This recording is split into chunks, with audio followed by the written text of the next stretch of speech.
안녕하십니까? 이번 시간에는 17세기 네덜란드 화가 렘브란트에 대해 알아보겠습니다.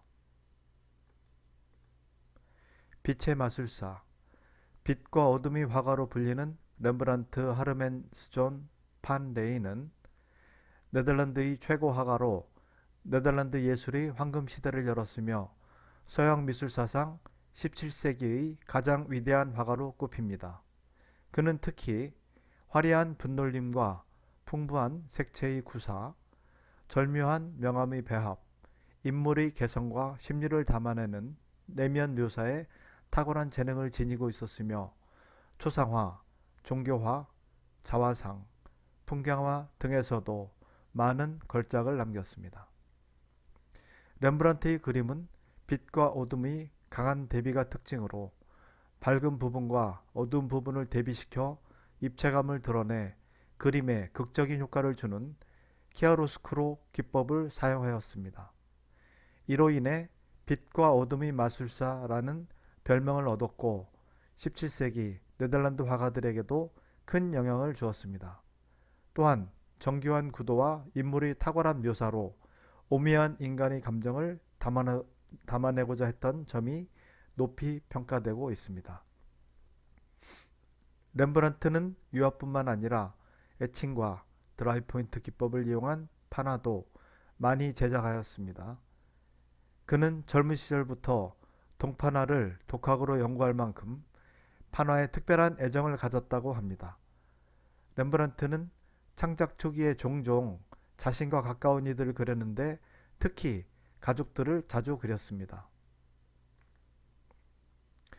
이 작품이 1628년 렘브란트가 그린 그의 어머니를 모델로 그린 늙은 여인이란 동판화 작품입니다. 이 작품도 그의 어머니를 모델로 그린 동양식 두건을 쓴 렘브란트의 어머니란 작품입니다. 이 작품은 그의 어머니를 모델로 한 애칭 초상화 중에서 작품의 의도성이 가장 강한 작품입니다. 동양식 복장, 평안함과 고요함이 가득 찬 포즈는 그녀가 마치 1630년대 초 렘브란트의 그림에 등장하는 성서의 예언자인 듯한 착각을 불러일으킵니다. 렘브란트는 실제로 어머니의 뒷생 혹은 애칭 초상화들을 종교화에 여러 번 이용했지만 이 작품에서처럼 종교적 특성이 강하게 드러나는 경우는 드물었습니다. 그의 동양적 스타일, 의상, 액세서리 등에 대한 관심은 1930년대 종교화 작업 시 민족적 고증에 집착한 것에서 비롯되었다고 할 수 있습니다. 이 작품은 동양식 모피 모자를 쓰고 외투를 걸친 수염난 남자란 작품으로 모델의 주인공은 렘브란트의 부친이라고 합니다. 이 작품 역시 판화 작품으로 애칭과 뷰링 기법을 사용했는데 애칭은 여러분도 잘 알다시피 동판화를 말하고 뷰리는 드라이 포인트처럼 애칭만으로 미흡한 부분을 날카로운 송곳 같은 조각칼로 긁어 표현하는 것을 말합니다. 레이던 시절의 렘브란트는 남자 두 상을 연구한 애칭을 다수 만들었습니다. 이 작품들은 이 시기 자화상과 비슷한 목적으로 만들어졌고 실험적인 성격을 띠고 있습니다. 이들은 모두 종교화에 쓸 인간의 표정을 연구하기 위한 수단이었습니다. 그럼에도 불구하고 일부 작품들은 개별적으로 완성작인데 이 작품이 그 대표적인 예입니다. 이 작품은 양감을 만들어내는 그림자 전달이 특히 아름답습니다. 렘브란트가 암스테르담 시절에 제작한 동판화 작품들을 보면 성소를 주제로 한 십자가에서 내려지는 그리스도나 빌라도 앞에 선 그리스도란 작품이 있는데 이들 작품들 역시 이 위대한 화가가 판화에 있어서도 특출난 재능을 가졌다는 것을 잘 보여주고 있습니다. 이 작품이 바로 십자가에서 내려지는 그리스도란 동판화 작품입니다. 이 작품에서 사다리 위의 청년은 렘브란트 자신입니다. 이 작품을 보면 유화처럼 부드러운 깊이감이 돋보이고 있으며 빛과 어둠의 콘트라스트를 매우 극적으로 활용하고 있는 것을 볼 수 있습니다.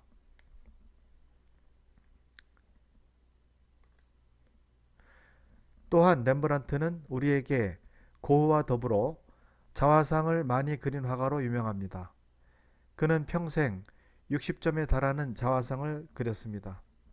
심지어 죽던 해인 1669년에도 그린 자화상이 있습니다.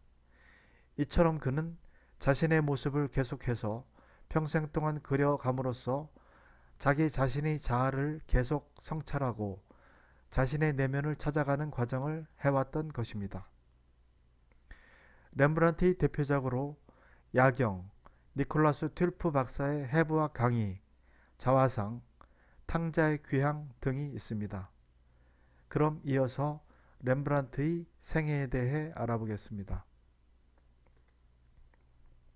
렘브란트의 생애. 렘브란트는 1606년 네덜란드 암스테르담 서쪽 약 50km 떨어진 레이던이란 곳에서 방앗간을 하는 제분업자의 9번째 아들로 태어났습니다.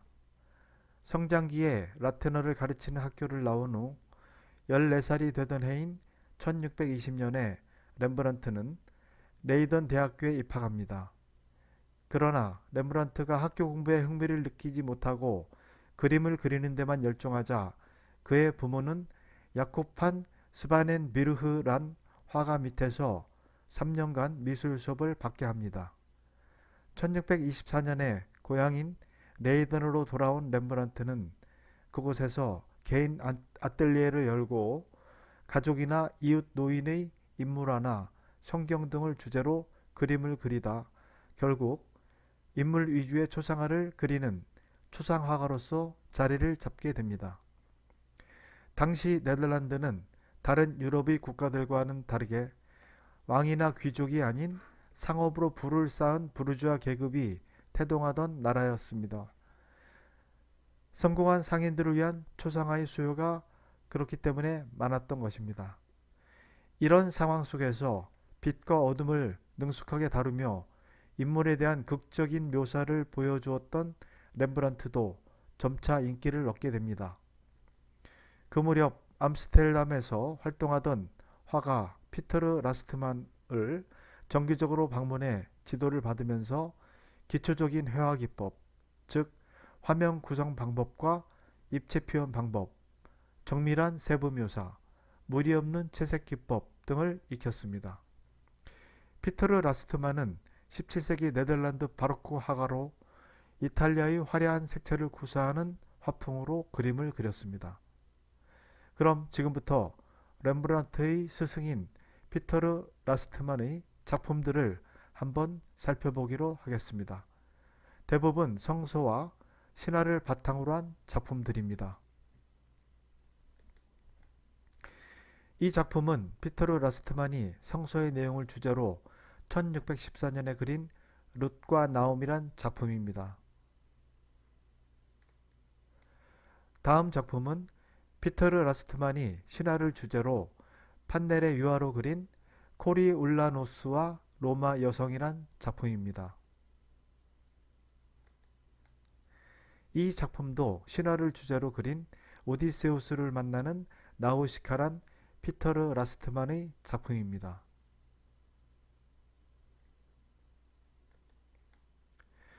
이 작품은 발람과 당나귀란 피터르 라스트만의 작품으로 렘브란트도 똑같은 제목의 작품을 그렸습니다. 바로 이 작품이 1626년 렘브란트가 그린 발람과 당나귀란 작품입니다. 천사에게 길을 가로막혀 주저앉은 당나귀를 채찍질하는 발람의 모습을 그린 이 작품은 라스트만 화풍의 영향과 흔적이 남아있긴 하나 이미 수업기를 지난 렘브란트의 독특한 면모가 약동하고 있는 작품입니다. 그는 이 작품에서 주어진 주제를 하나의 회화작품으로 구상할 때 이야기의 설화적인 도식을 피하고 화가 자신이 그 장면의 목격자인 것처럼 리얼하고 직접적인 표현 방법을 추구하고 있습니다. 이 작품은 토론하는 두 철학자란 작품으로 라스트만의 영향이 남아있는 작품이라 할 수 있으며, 이 작품 외에도 성 베드로의 부인이란 작품에서도 스승인 라스트만의 흔적을 엿볼 수 있습니다. 렘브란트가 라스트만의 공방에 드나들던 기간은 약 반년에 불과하지만, 이 시기는 렘브란트가 그의 화풍을 결정짓는 아주 중요한 역할을 했습니다. 그는 라스트만의 영향으로 장르적인 구성이나 완벽한 대생, 이상적인 인체 표현 등의 고전적인 회화 방식에서 벗어나 인물의 표정이나 동작을 세심히 관찰하고 인물의 성격이나 심리 묘사에 중점을 두기 시작하였습니다. 이를 계기로 1632년 암스테르담으로 이주한 렘브란트는 피터르 라스트만을 스승으로 모시며 도제들을 가르쳤습니다. 1632년 암스테르담 의사협회에게 의뢰받은 니콜라스 튠프 박사의 해부학 강의란 작품이 대단한 호평을 받게 되면서 렘브란트는 암스테르담에 정착하게 되었으며, 암스테르담에서 가장 인기 있는 초상화가가 되었습니다.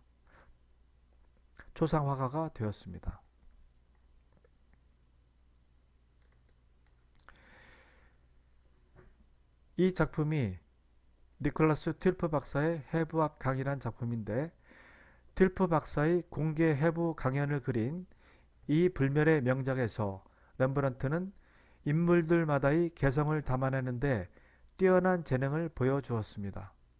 흔히 해부학 강의로 줄여 부르는 이 걸작은 소재 자체는 당대에도 여러 번 그려진 적이 있으나 렘브란트처럼 인물들을 극적으로 배치시키고 생생한 표정을 담아낸 작품은 없었습니다.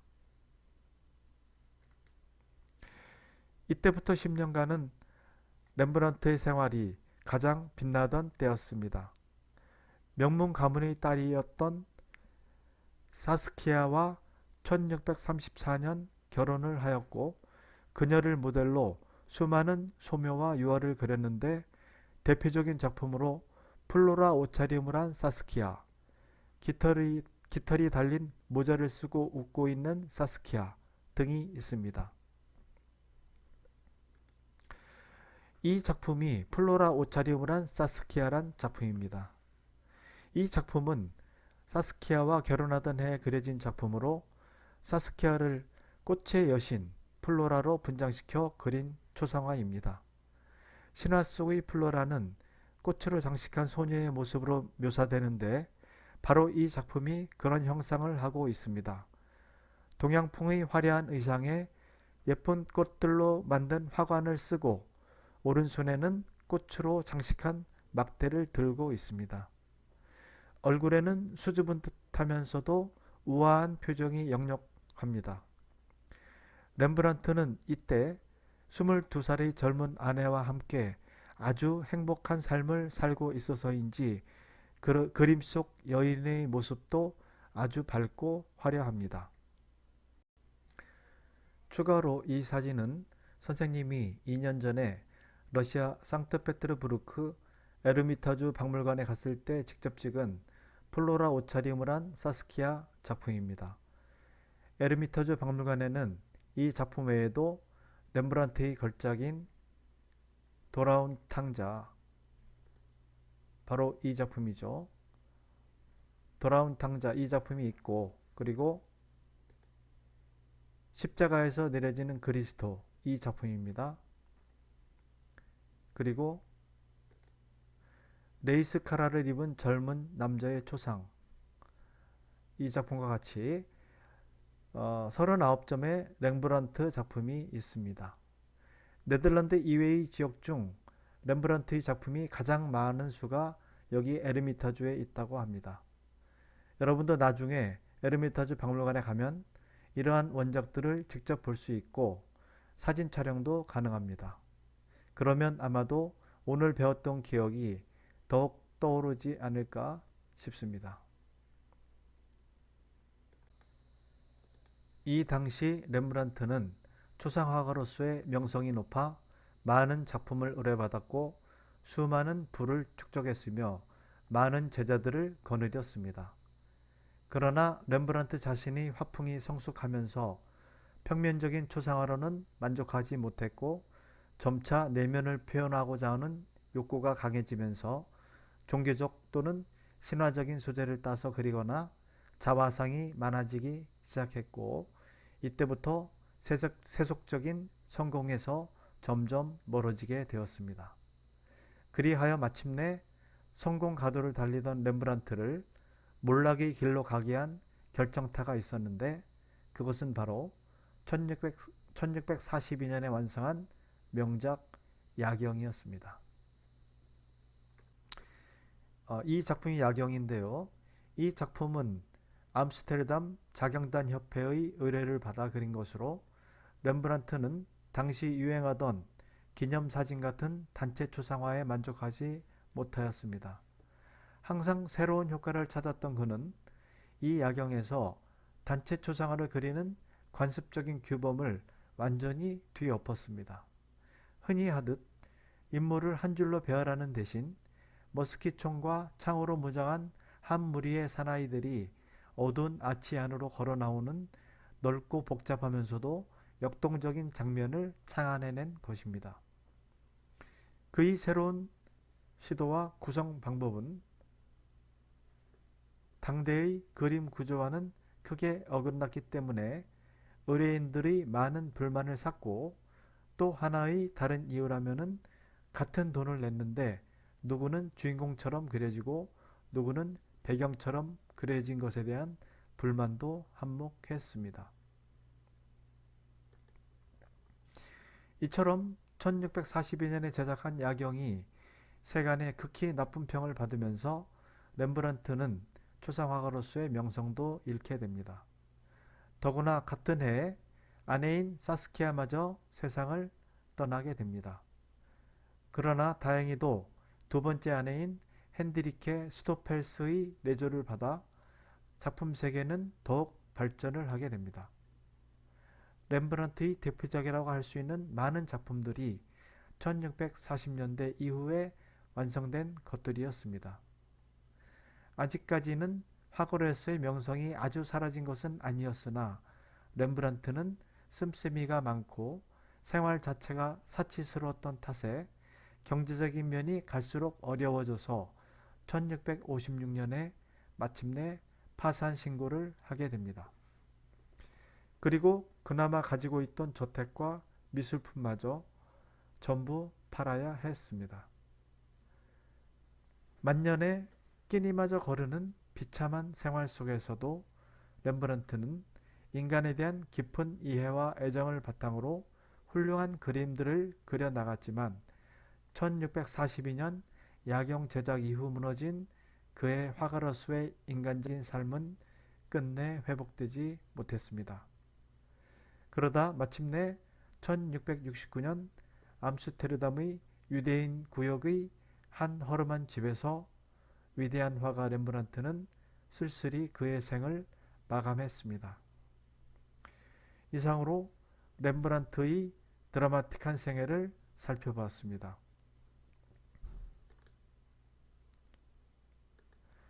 다음 시간에는 렘브란트의 대표 작품에 대해 알아보겠습니다.